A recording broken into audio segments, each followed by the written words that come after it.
Sejam todos muito bem-vindos a mais um episódio do nosso Nobrecast, aqui onde histórias e resultados se conectam. E o assunto de hoje, também para lá de especial, mais um do nosso quadro Saúde e Bem-Estar, vamos falar sobre recomeço, né? Todo mundo passa pelaquela fase na vida onde a gente precisa se reinventar, se reestruturar ou se reerguer. E ninguém melhor para falar sobre esse assunto conosco do que a Alice Severo. Seja muito bem-vinda ao nosso programa. Muito obrigada pelo convite. A satisfação de estar aqui com você. Toda nossa, a gente fica muito feliz de receber aqui.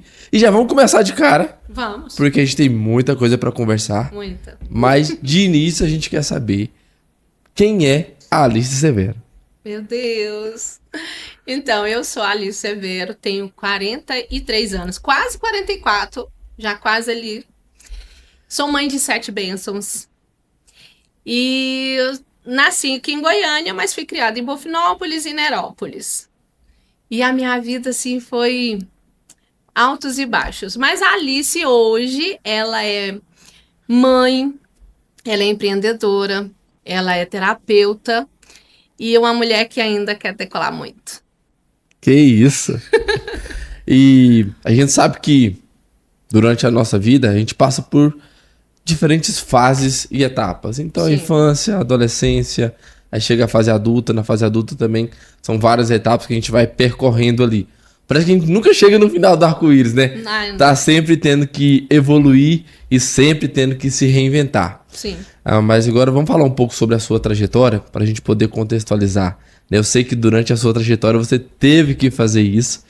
Não uma vez, mas sim várias vezes. E hoje tem um trabalho como terapeuta e o trabalho de cuidar, inspirar e ajudar mulheres, que foi onde você se especializou. Exatamente. Mas para você chegar nesse cenário, foi chão, né? Foi muito chão. Foi chão goiano nisso. Goiano ou estrangeiro? Você acha que a sua história começa assim de fato quando você sai do Brasil? Que essas mudanças aconteceram ou foi antes? Sim, digamos que a minha decolagem, o início da decolagem foi lá. Mas a base para tudo foi aqui. Porque por tudo que eu passei, pelas dificuldades, pelas privações na infância, gerava aquele desejo de ser alguém, de ter alguma coisa, né? Eu nunca fui aquela criança sonhadora de ter... casar com homem rico, príncipe do cavalo branco, ter uma mansão. Mas eu sempre sonhava de ter uma família. Mas pelas dificuldades, né, as privações com a minha família, os meus pais, né, eram muito pobres. Então eu achava que eu não ia passar daquilo ali. Então eu fui crescendo um pouco rebelde, né, com os meus pais. Eu brigava muito na escola. Eu fugia da escola porque eu não gostava de estudar. Quem diria? Não gostava de estudar. Eu era terrível nas matérias, a minha nota era muito baixa, era 2, 3. Eu era muito ativa, muito elétrica. E os meus pais naquela época, né, principalmente o meu pai, achava que tudo resolvia no cinto. Tudo resolvia no castigo. Então, quanto mais o meu pai fazia isso, mais eu ficava revoltada e achava que não ia passar daquilo ali, né? Eu tinha sonhos, mas eram aqueles sonhos vagos. Então, resumindo um pouco, antes de chegar na trajetória da Europa, com 14 anos eu perdi a virgindade por rebeldia.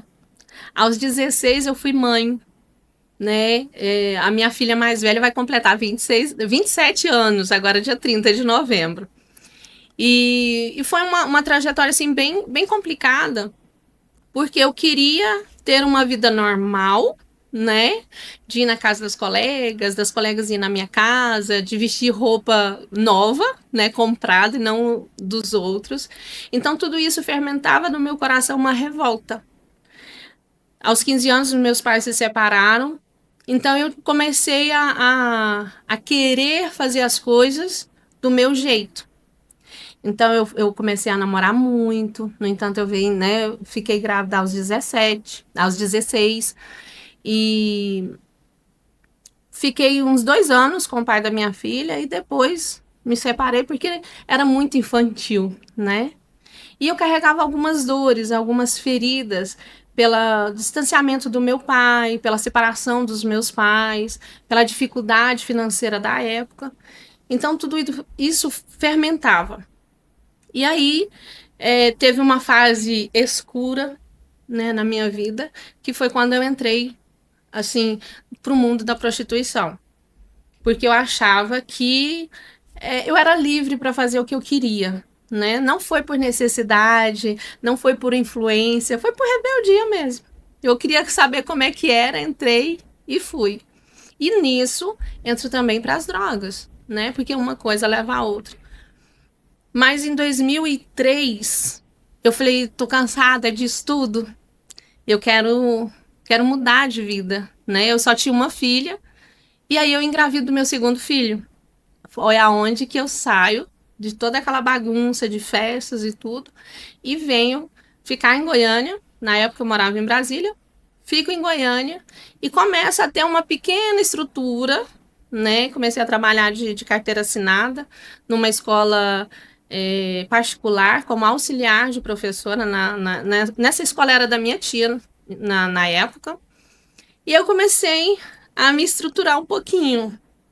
Mas aí 2 anos depois foi quando eu tive a minha primeira experiência, que era viajar para a Europa, né? Conheci um rapaz e fui morar com ele na Itália.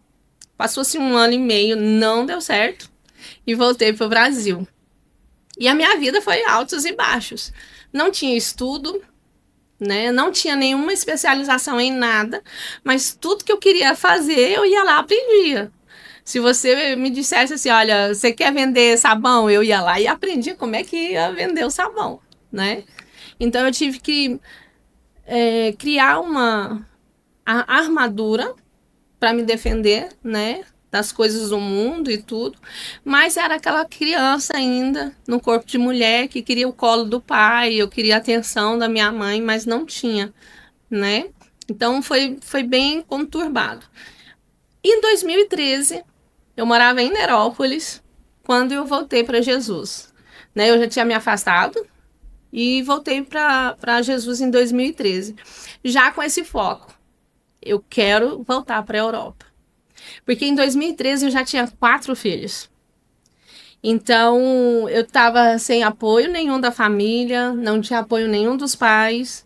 E por a minha vida ter sido muito bagunçada, eu não tinha, né? Ninguém acreditava em mim, ninguém queria dar um apoio, porque falava, não, se a gente estender a mão, ela não vai dar valor, né? Porque eu era muito explosiva, eu era muito ignorante nas minhas atitudes, eu não parava para pensar, analisar nas consequências depois.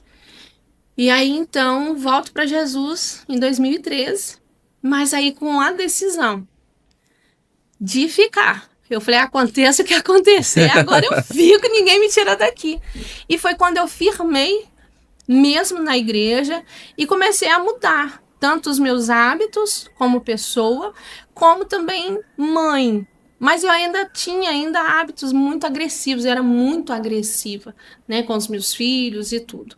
Se só voltar um pouquinho, porque a gente tá falando de assuntos delicados, né? Sim. Assuntos delicados mesmo, porque a gente quer, de fato, mostrar a realidade. E hoje tem várias famílias que estão sofrendo com consequências de situações, ou de atitudes, ou de escolhas, sim, ou de fatores que a gente nem consegue citar aqui, que tem famílias que podem estar passando, adolescentes que podem estar passando, ou que está na fase inicial, que não chegou a se perder, uhum, mas que a qualquer momento ali tá muito próximo de acontecer uma tragédia, ou até não, né?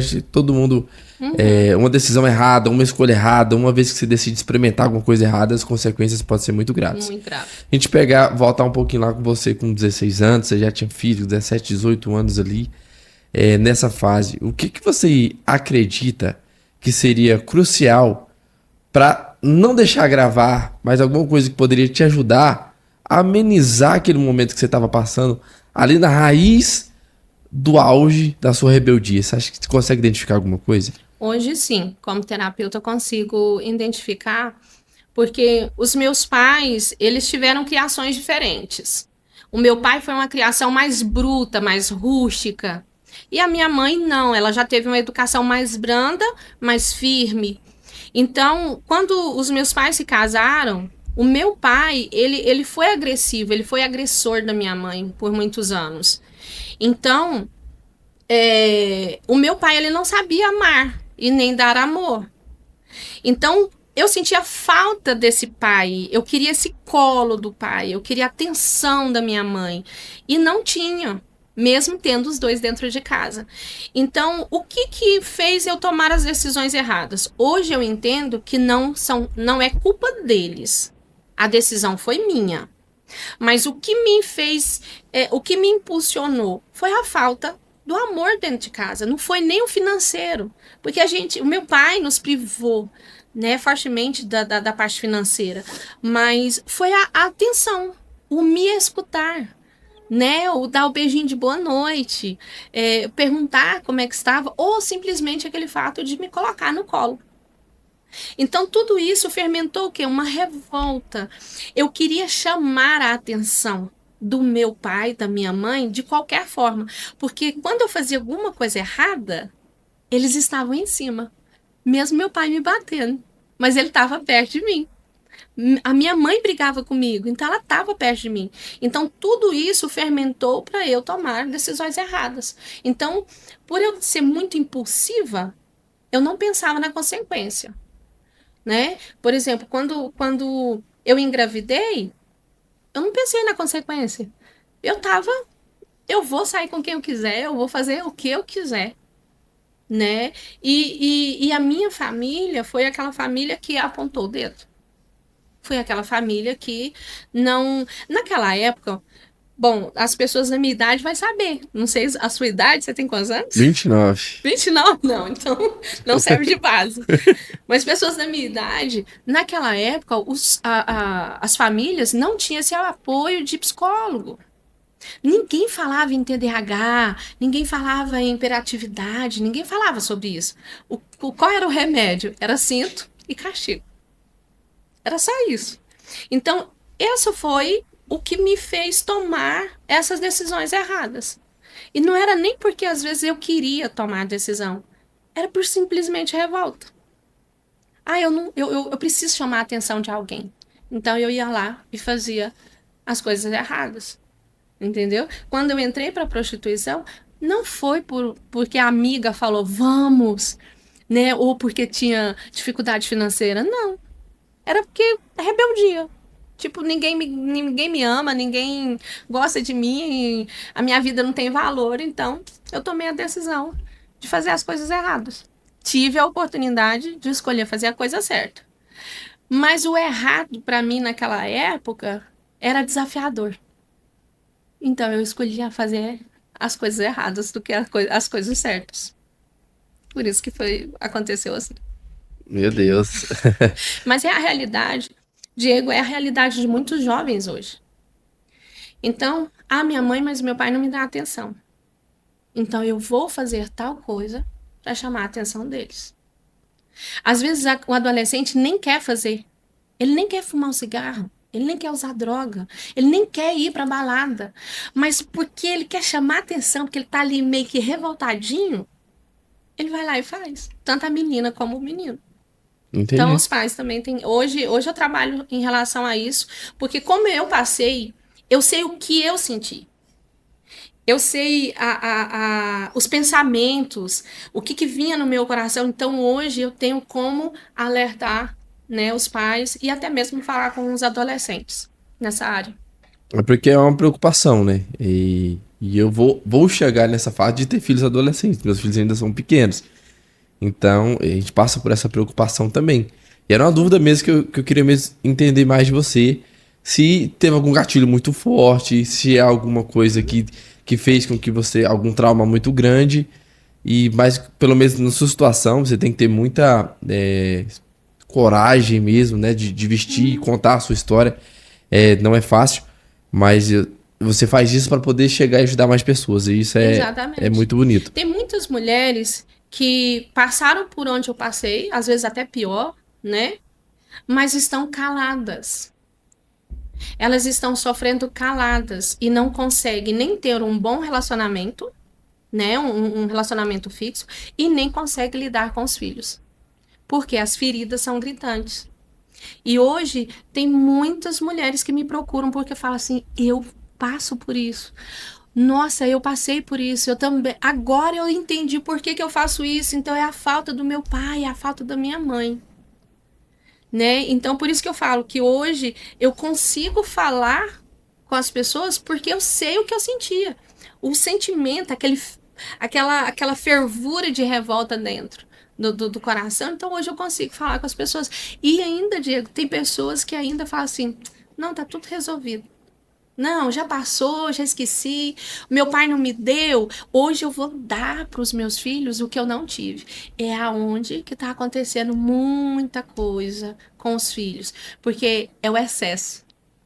Lembra, eu falei que na minha parte era a falta. Mas se você der demais, acontece a mesma coisa. Você está empurrando o seu filho, a sua filha, para fazer coisa errada. Por quê? Porque ele tem tudo na hora que ele quer. Ele não vai lutar por aquilo. Então, se eu fumar o cigarro, meu pai não vai brigar. Se eu bater o carro, meu pai vai lá e compra outro. Então, a falta gera revolta e o excesso também empurra para o seu filho e sua filha fazer coisa errada. É dois extremos. É um equilíbrio que a gente tenta ter, mas também a gente é falho como pai, então a gente tem que eu agradeço muito, sabe, assim, por tudo, pela saúde dos meus filhos, são crianças muito boas, mas assim, eu acabo me preocupando e não está em algo tão gritante, está nos detalhes, é na presença, é no acompanhamento, não é no financeiro, não é no trauma, não é... Porque você corrigir seu filho com o cinto, ele não vai ficar traumatizado, pelo contrário. Você está corrigindo. Até a Bíblia, ela tem mandamentos que você precisa seguir, porque são freios. Porque se você não tem regras, você vai ficar desenfreado.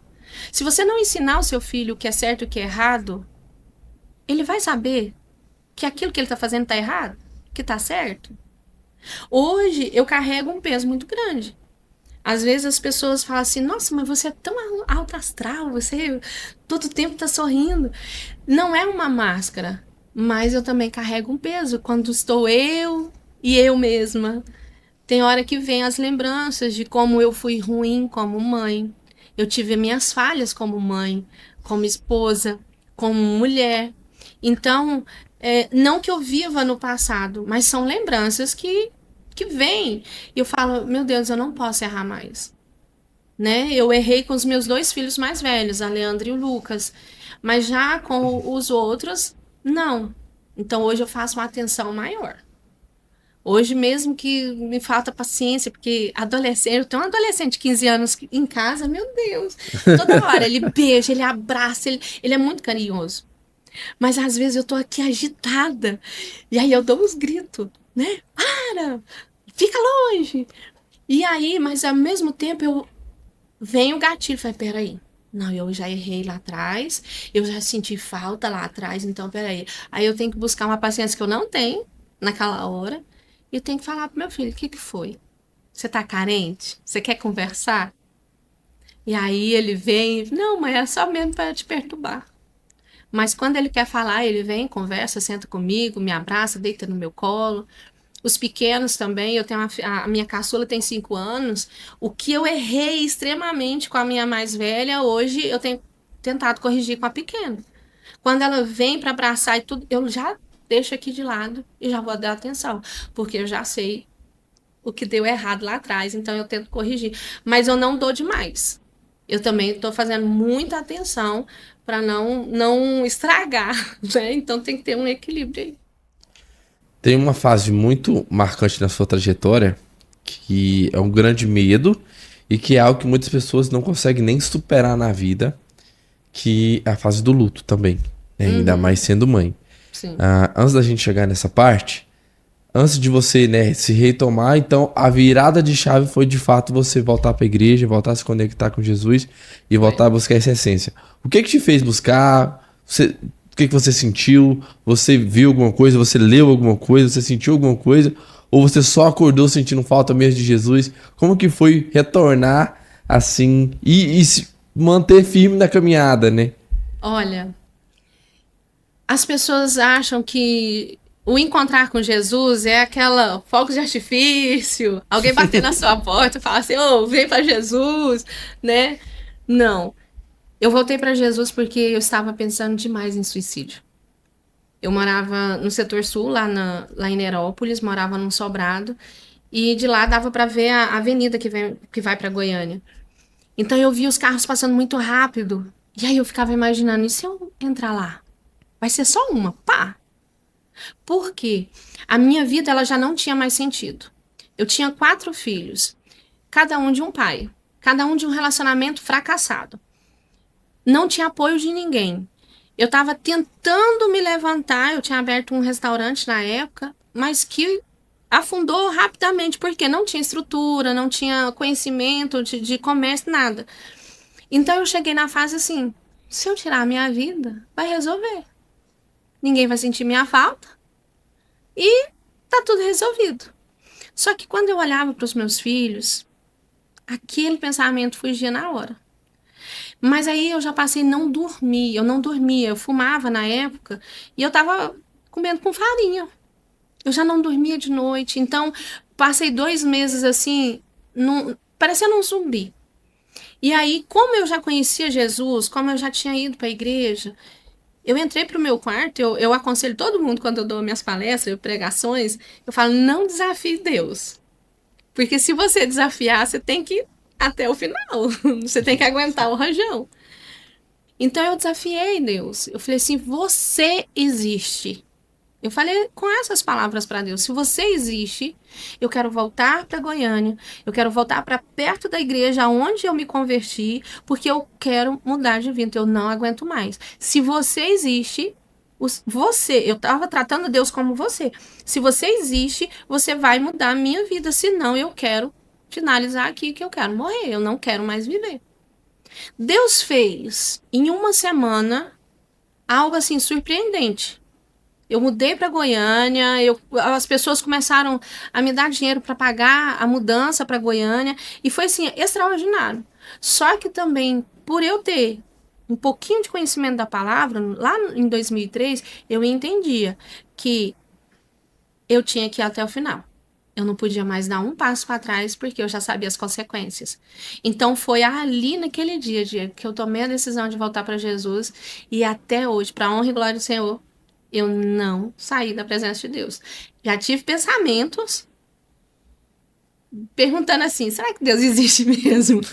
E se eu estiver doida? Né? De tudo, as coisas depois que foram acontecendo. Mas todas as vezes que eu tive essa dúvida, Deus falou ao meu coração que Ele estava comigo e me dava mais forças. E hoje eu tô aqui, de pé. A gente parar pra analisar, conversando, às vezes acaba sendo até simples. Mas se você tenta se colocar nessa situação, e é a situação de muitas pessoas hoje, poxa, mãe com 20 e poucos anos, 4 filhos, sem estudo, sem relacionamento, sem base familiar. Nada. Então, a chance de você dar errado é muito maior do que a chance de dar certo. Qual era o pensamento? Tirar a vida porque resolvia as coisas mais rápido, né? Pronto. Dava um fim naquilo e pronto. Era o pensamento. E eu acredito muito nisso. Eu acredito que essa transformação, ela só vem mesmo à medida de Deus e de Jesus. Só Ele pode dar essa força pra gente poder, né, se recomeçar, se reencontrar, se reconciliar. Então é algo que vem mais forte do que nós. Porque quando para pra pensar, quando você chega numa situação, você fala assim, eu não sou capaz. Mas quando você entende que você não tá sozinho, flui diferente, né? Demais. Então, assim, é uma coisa que eu também gosto de falar muito. Independente de religião, eu respeito todas as religiões, eu sou católico, mas leve as pessoas para perto de Deus, porque você não sabe o que aquela pessoa passa dentro do quarto dela. Então mesmo que você não tá no momento legal, tenta levar, tenta aproximar, tenta estar próximo, tenta ajudar, porque a transformação que vai fazer na vida da pessoa, muitas vezes você não vai ficar sabendo. Exatamente. Mas vai mudar a vida dela, né? E aí depois desse recomeço, veio para Goiânia, se reestruturou para partir para a Europa. Que aventura foi essa? Olha, eu orava, eu pedia a Deus para que Deus me levasse para a Europa, porque eu já tinha ido, eu já conhecia, né? Então o meu sonho era, Senhor, eu quero ir para a Europa para dar uma vida melhor para os meus filhos. Porque a minha vida não melhorou depois que eu voltei para Jesus. Ela continuou ainda bem escassa. Mas o que fez a diferença foi a minha busca constante. Porque não é só eu voltar para Jesus ou falar com Jesus de vez em quando. É uma busca constante, né? Como você disse, não é religião, é Deus. Não é porque eu vou na igreja tal que lá me levou para Jesus. Não. Eu, na minha casa. Mas vem um senso de autorresponsabilidade, sair do campo de falar, ninguém me apoia, Deus não me escuta, minha família não me dá apoio, não me dá atenção, para um princípio de, peraí, essa mudança tem que partir primeiro de mim, para depois chegar nos outros. Então, esse senso é importante, Sim. ele existe? Sim, porque se você não tem apoio, você não tem uma rede de apoio, como é que, se você quer se levantar, como é que você tem que fazer? Quando você cai de bicicleta e não tem nenhum amiguinho perto de você, como é que você faz? Você se levanta. Você pega a bicicleta meio chorando, mancando, mas você se levantou. Então, por mais que você olhe e não vê ninguém, você tem que tomar essa atitude, porque ninguém vai tomar por você. Eu tinha, assim, um pensamento, oh, meu Deus, podia tanto bater alguém aqui na minha porta e me entregar uma cesta básica. Podia alguém bater aqui e falar assim, ó, eu vou olhar seus filhos para você descansar um pouquinho. Eu tinha isso, esses pensamentos, eu falava para Deus, é meu sonho, uma coisa dessa acontecer. Vamos fazer uma faxina aqui, fazer comida pros meninos. Aí. Mas não acontecia. E quando eu orava, eu não escutava a voz de Deus. Era como se eu tivesse doida, sabe, falando com a parede. Então, mas mesmo assim, lá no fundo, eu entendia que Deus ele estava me ouvindo, mas que precisava do meu posicionamento, me levantar para que algo acontecesse, para que Deus fizesse. Ele não ia vir pegar na minha mão. Ele iria estar me cuidando, ele iria estar me protegendo. Mas ele não iria pegar na minha mão e falar assim, vira para a direita, vira para a esquerda. Não, eu entendi que eu tinha que levantar. Então, foi aí que eu fui mergulhando, lendo a Bíblia, eu ganhei uma Bíblia. O que eu prego hoje, Diego, não é a placa da igreja. Eu prego Jesus. Então, se você é católico, não tem problema. Você aceita Jesus como Senhor e Salvador? Nem. Então, eu busquei esse Jesus, porque eu sabia que ele podia estar comigo. E eu li uma passagem na Bíblia, eu sou ruim de referência, que diz assim, o choro pode durar uma noite, mas a alegria vem ao amanhecer. Durante 2 anos, eu declarei isso todas as noites. Quando chegava a noite, Diego, que nada tinha acontecido, nada tinha mudado, eu falava assim, Deus, hoje foi o meu dia de choro, mas amanhã é meu amanhecer da alegria. Mas se passou 2 anos. Fiquei com a minha fé fraquejada. Às vezes vinha na minha mente. Mas será que Deus existe mesmo? Será que vai acontecer na minha vida? Será que eu vou ter um casamento? Porque eu orava por um casamento. Eu não orava para casar com uma determinada pessoa. Eu falava, eu quero um marido. Né? E eu ouvi muito assim, Diego. Quem vai querer a galinha cheia de pinto? E aquilo me feria, porque eu falava assim, poxa, é verdade, quem é um homem em sã consciência hoje, na dificuldade do Brasil financeira, quem é que vai querer casar comigo? Eu já com 4 filhos. Então aquilo me deixava muito para baixo, mas eu falava assim, Deus, eu não sei quando, eu não sei como, eu não sei o que o Senhor vai fazer, mas eu só acredito que o Senhor vai fazer, que eu vou me casar e eu vou para a Europa. E isso aconteceu. Depois de 2 anos de muita persistência no pé de Jesus. Eu acho que ele só me liberou porque eu falei, não aguento mais seu choro. Eu costumo brincar e eu falo assim, não aguento mais seu choro, deixa eu levar essa menina. Vai, você quer ir? Então vai. E aí, você foi? Você tinha quantos anos quando você foi? Foi em 2015, né? E os seus filhos foram com você? Sim. Aí, como eu me casei? Eu já tinha um filho com meu ex-marido, que hoje é ex-marido. Então, ele morava em Portugal, a gente se conheceu em Portugal em 2007. Nós tivemos um filho, só que eu venho para o Brasil e ele permaneceu lá em Portugal. Só que em 2015, ele vem para o Brasil, né? A gente conversa e eu falei para ele, a gente não vai morar junto, a gente não vai namorar, a gente vai casar. Porque existia um sentimento entre nós dois, né? E ele falou, não, tudo bem.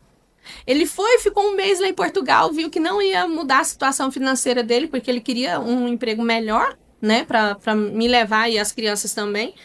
Aí o que ele decidiu? Voltar pro Brasil. Ele falou, não, a gente vai morar aí, a gente vai ver o que acontece. Só que ficamos só 8 meses. E a minha mãe morava lá há muitos anos na França. E aí um dia ela falou assim, por que vocês não vêm pra França? Vocês vêm pra cá, eles estavam num planejamento de comprar um terreno que já tinha um restaurante e tudo. Então ela fez essa proposta para nós. E eu mais o meu marido na época falou assim, beleza, a gente não sabe francês, mas a gente vai aprender. Então abriu a porta pra gente ir, né? Eu mais o meu marido, nós nos casamos em Brasília. E aí nós fomos, em outubro de 2015, nós fomos para a França. E foi um choque. Porque você sonhar é uma coisa, mas quando você chega e você depara com o clima, com a comida e o idioma, em 3 meses lá eu queria voltar para trás. Olha que loucura. Aí Jesus também deixou, não, você não queria, agora você aguenta. Pois é, agora é loucura. 2 anos orando, chorando, querendo ir para a França, né? E aí, de repente, em 3 meses que você chega lá, já não quer mais. É igual criança, né? Quebrou o brinquedinho e já deixa pra lá. Mas aí ficamos. E ali começa uma nova história, não tão legal, mas que eu posso dizer, sim, que hoje tem uma estrutura por detrás da dor. É essa que é o X da questão agora também, né? Que eu conheço bem pouco da sua história.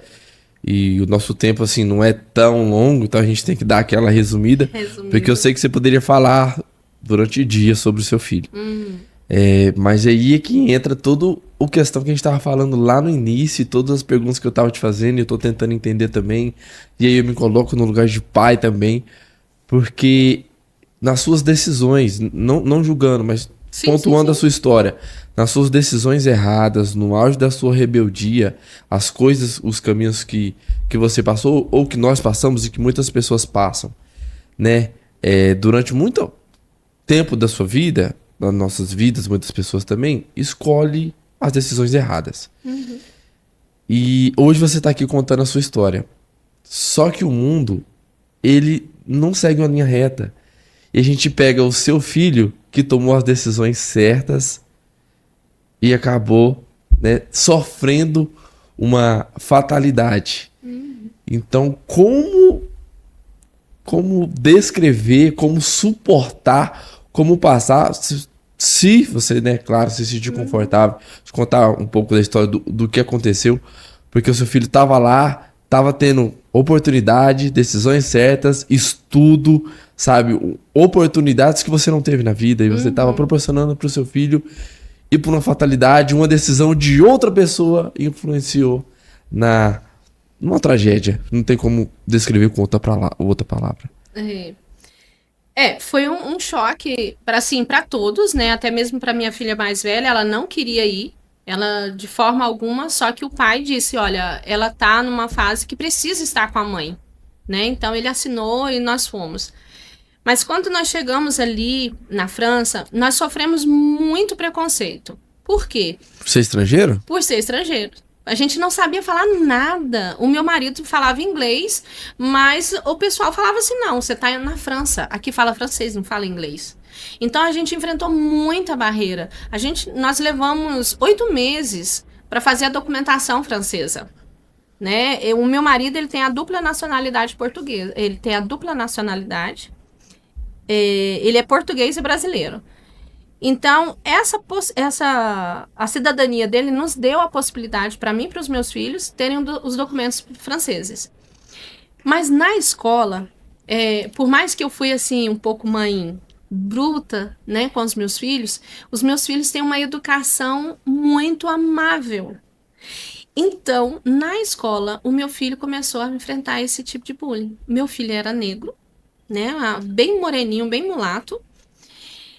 Já era um ponto já, né, de racismo lá. Existe isso lá? Existe, muito. E por ser amável, por ser educado. Agora, dá para entrar na cabeça de você enfrentar bullying por você ser educado? Por você falar calmo, você ser educado com as pessoas. Então ele enfrentou isso.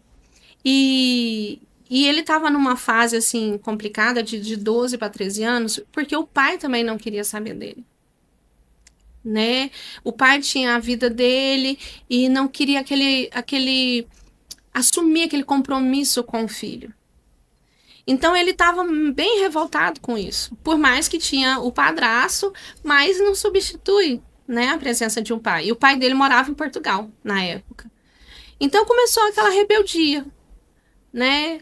Aí ele começou a não querer ir para a escola. Aí ele começou a ter umas amizades assim mais bagunceiras, porque lá na França não é, como é que eu posso dizer para não ficar uma coisa pesada, mas os árabes têm uma cultura muito diferente das outras, que é o machismo.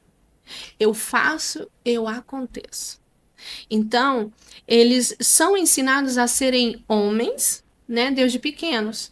Então, o meu filho começou a ter amizade com esses meninos. Então, lá, eles fazem muita bagunça. É como se fosse os ciganos. Junta aquela turma e faz bagunça e usa droga e... Sabe? É uma coisa horrorosa. Infelizmente, tem isso lá na França, lá, que é bem complicado. Então, foi se passando o tempo, o Lucas falou assim, mãe, eu não quero mais estudar.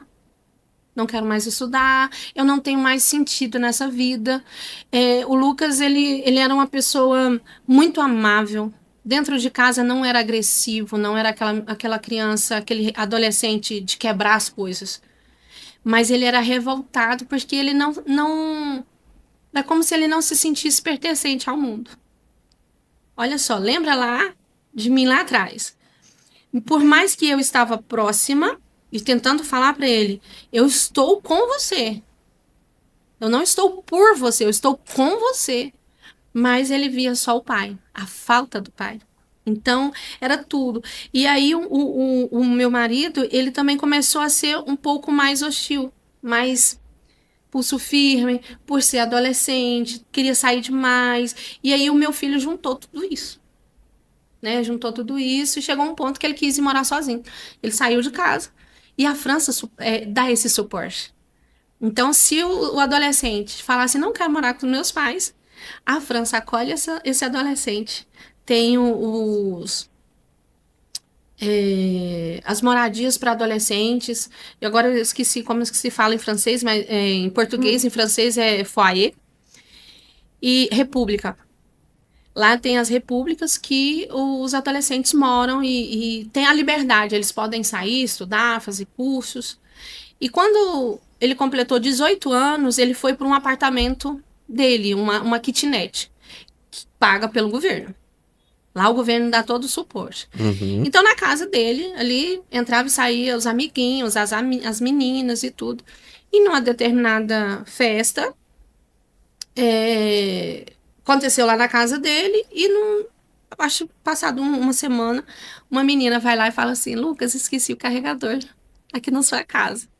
E ele deixa essa menina entrar e ele era um menino de 18 anos com hormônios à flor da pele, a menina seduziu ele ali e os dois ficaram uma semana namorando. Ela na casa dele, aí ele ia pra casa dela, era como se fosse assim... um conto de fadas para ele, porque ele estava apaixonado e a menina era linda. Né? Porque ela ainda tá viva. A menina é muito linda. Só que aí ela finge um término com ele e vai contar pro suposto namoradinho dela. Ela tem, na época, 22 anos. E esse rapaz, o acusado, ele é da origem árabe. E tinha 15 anos. 15 anos? 15 anos. Só que já vinha de uma família toda desestruturada. Ele vivia de assistentes sociais, de suporte do governo, de república. Ele estava com um currículo bem pesado. Então ele falava para todo mundo que ele queria ou matar ou morrer. Ele estava nessa fase, com 15 anos. Então quando essa menina vai lá, fala para ele que ficou com o Lucas, que ele conhecia, ele passou 2 meses planejando tirar a vida do Lucas. Só que eu não sabia. Todo mundo em volta do Lucas, os amigos, né? Ele tinha um suporte do governo, tem tipo uma assistente social, né? Que verificava, porque tem que ficar vigiando, né? Esses adolescentes nos apartamentos. Todo mundo sabia e falava assim, não, mas ele não tem coragem de fazer nada. Isso aí ele tá falando da boca para fora. E o Lucas falava assim, não, ele vai ter coragem. No entanto, o Lucas parou de sair de casa, ele não fazia mais nada dentro de casa e ficou fechado dentro de casa, com medo do que poderia acontecer. Até que chega um dia, o rapaz chama um segundo rapaz, fora do contexto ali da amizade, né? E fala assim, olha, ele ficou com a minha mina e eu quero ir lá acertar as contas, vamos, e o rapaz foi. Eles foram com facas, o cúmplice tocou a campainha, o Lucas abriu a porta e o acusado sai por detrás e enfia a faca no peito dele, né, bem rápido. Ele não teve noção do que aconteceu. Por que eu sei desses detalhes? Porque 10 minutos antes deles chegarem, a amiga do meu filho chegou. Então, foi ela que relata tudo, né? Ela que foi a testemunha-chave de tudo que aconteceu. E eles entram em luta corporal dentro do apartamento. Né? Eu não tive coragem de ficar no dia do julgamento, porque eles mostraram as fotos, fizeram toda a reconstituição. Eu não tive assim, força para ficar. Já estava muito difícil ficar lá no julgamento, né? E eu não participei de nada, mas eu conto os relatos que a menina me disse, né? Então, chamaram a polícia, né? Chamaram os bombeiros e os meninos foram presos no mesmo dia, né? O rapaz, o Lucas feriu ele na perna, então ele se sentiu fraco, e por isso que ele fugiu do apartamento com o outro cúmplice. O cúmplice só não entrou para dentro do apartamento porque a amiga do meu filho impediu ele de entrar. Então ela ficou na porta, segurando a porta, enquanto o meu filho estava brigando com outro rapaz. Mas aí eles vão embora, né? Não consigo te dizer como foi isso, né? E eles fugiram para um metrô que tinha lá que tem perto do apartamento. Só que ele estava todo sujo de sangue. E ele estava sangrando porque a perna estava machucada.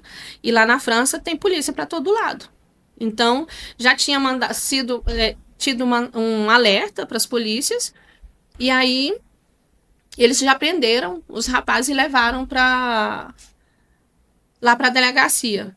Então, quando chegou a ambulância, ele deu a primeira parada cardíaca, foi levado para o hospital.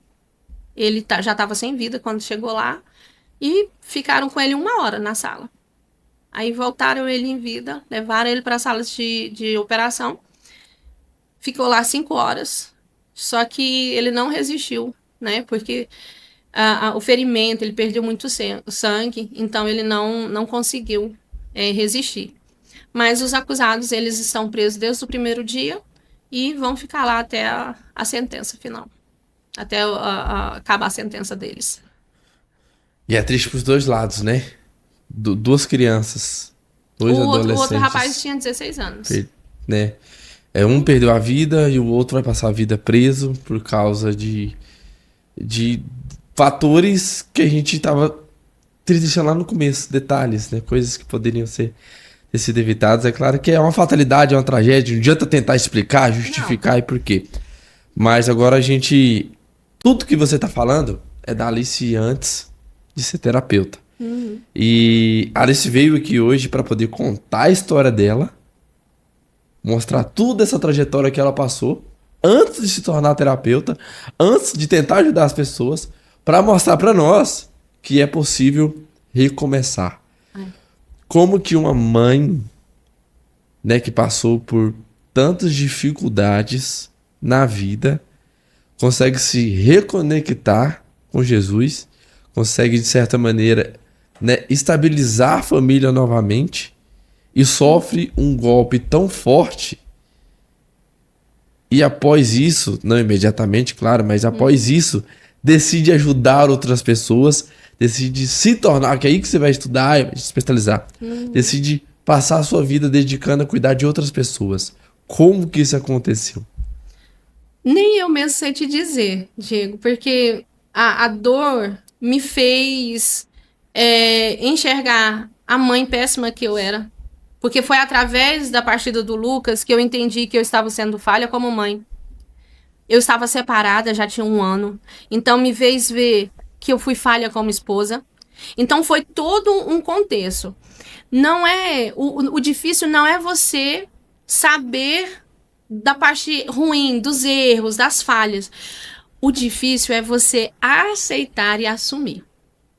Então, quando eu tomo a decisão de me levantar, foi aos poucos, porque eu falava assim: Deus, eu não consigo mais. Então, hoje não vivo mais eu, mas é o Senhor que vive em mim.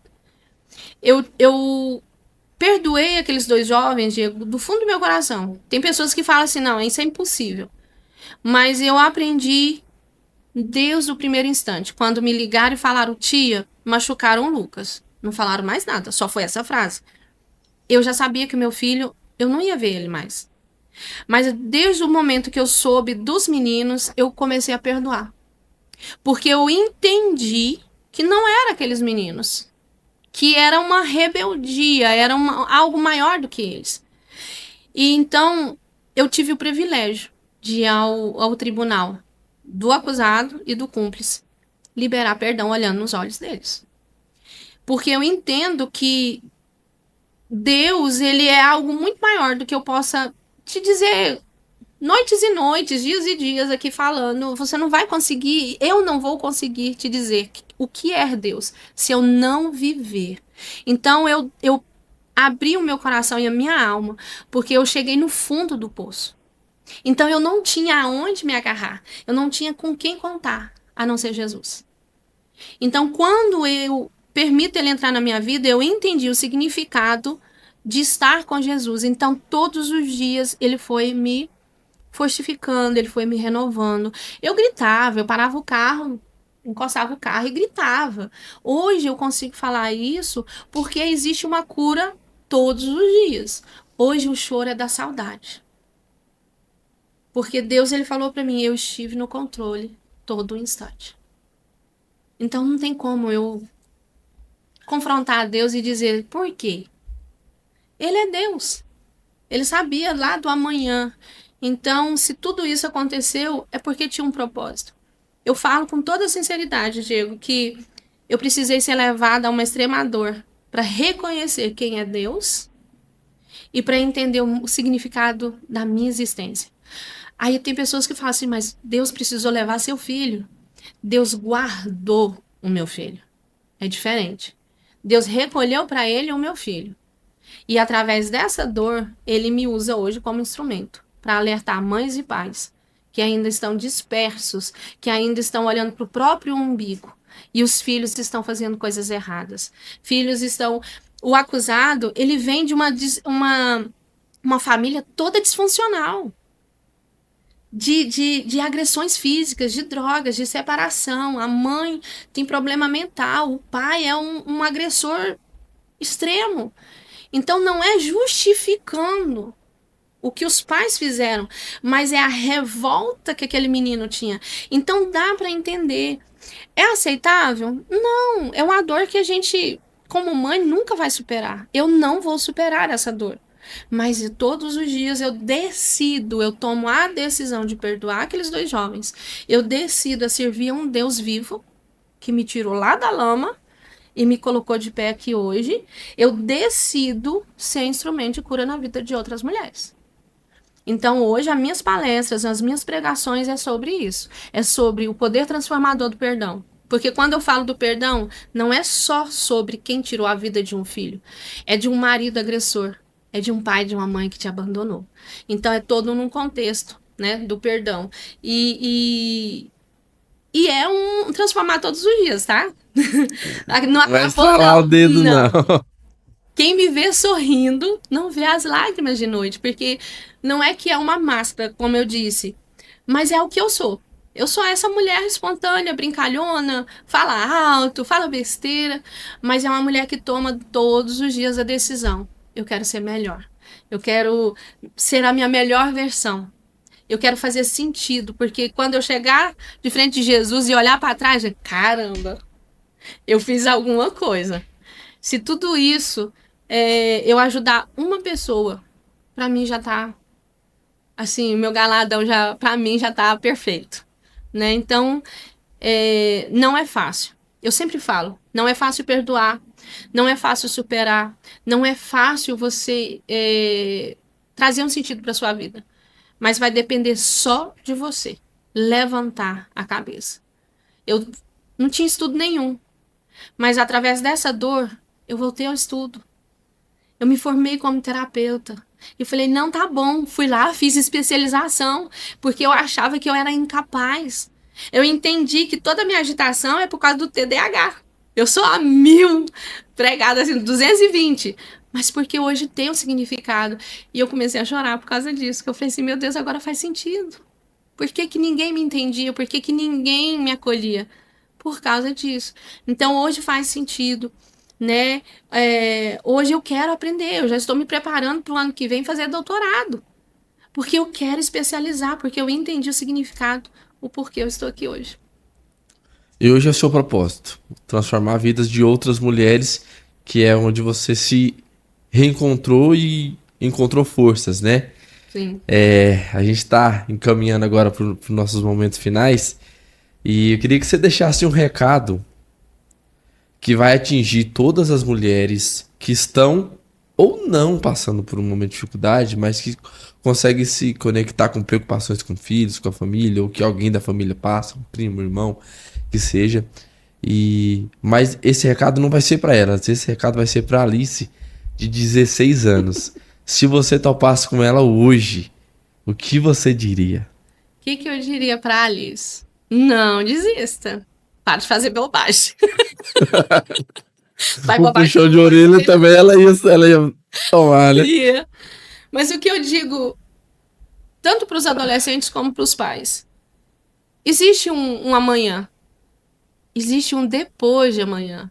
Então a gente não pode pensar só no agora. A gente precisa pensar nas consequências disso. Então, os adolescentes, recado para os adolescentes. Quando a mamãe e o papai não dão atenção, não tem problema. Por quê? Eles estão com problemas, eles estão preocupados de colocar a comida no prato, eles estão preocupados de não faltar nada para você, então espere o momento certo. Depois vai lá e só dá um abraço. Né? Eu sempre falo, dê um abraço, dê um beijo, não precisa falar nada, não espere nada. E os pais? Tá certo. Lutar pelo prato de comida, eu fiz isso. Tá super certo, não pode faltar. O homem tem que ser o provedor da casa. Né? A mulher tem que ser a cuidadora da casa. Mas os filhos, essa etapa, você que tá aí com seu filhão, aproveita. Tira um dia na semana. Não vai te desestruturar financeiramente. Tira um dia, tira uma noite, faz a noite do cinema. Ah, mas eu não gosto de assistir desenho com meu filho. Não, assiste. Deixa pior que nós assiste muito. Nossa, então, pois é, olha para você ver a essência. E isso para o seu filho significa. Isso para mim significava ter só o abraço do meu pai. Então hoje as pessoas estão preocupadas muito de olhar para o umbigo. Não, eu quero comprar casa, eu quero trocar de carro, eu quero viajar, eu quero comprar. Nossa, tá chegando a final de ano, nós vamos enfeitar a casa, vamos. Não, eu falo o seguinte: deixe tudo de lado, porque isso não tem valor. Porque o meu filho, ele não está aqui. Mas quem tem um filho, Diego, eu falo, aproveita. Tem uma mãe que me procurou, que está com o filho nas drogas e não sabe o que ela faz. Eu falei, abrace. Se ele chegar sujo, fedendo a droga, abrace. Fala assim, meu filho, a mamãe te ama. Você não precisa estar ali dando sermão. Sermão, ele não precisa, ele precisa de acolhimento. Acolha. Seus filhos, olha, você está assistindo televisão, mexendo no celular, gente... Qual é a pior coisa que está acontecendo no mundo de hoje? É o celular. Todo mundo tem, até uma criança. Eu fui chamada de quadrada quando eu falei que os meus filhos não têm celular. Hoje, porque eu dou um tablet para os pequenos, porque eu estou muito no trabalho. Então, eu falo assim, fica aqui um pouquinho mais, é sempre puxando. Então, o conselho é, cuide da sua família. Porque o tempo passa. Um filho, ele vai te dar trabalho. Você deu trabalho para seus pais. Você respondeu, você não queria lavar, as meninas não queriam lavar a louça, os meninos não queriam arrumar quarto. Quem é que gosta de arrumar quarto? Mas aproveita, abraça. Porque não existe coisa melhor do que você abraçar um filho. E eu tenho a minha filha de 27 anos, hoje eu olhar para ela e falar, caramba, olha a mulher que ela se tornou. Né? Hoje eu olho as fotos do Lucas e eu fico assim, meu Deus, oh, que saudade, né?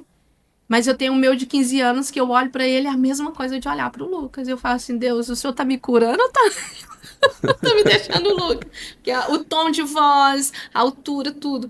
Então, o conselho é isso. É esse que eu dou. Os jovens tenham calma, porque a vida de adulto não é fácil.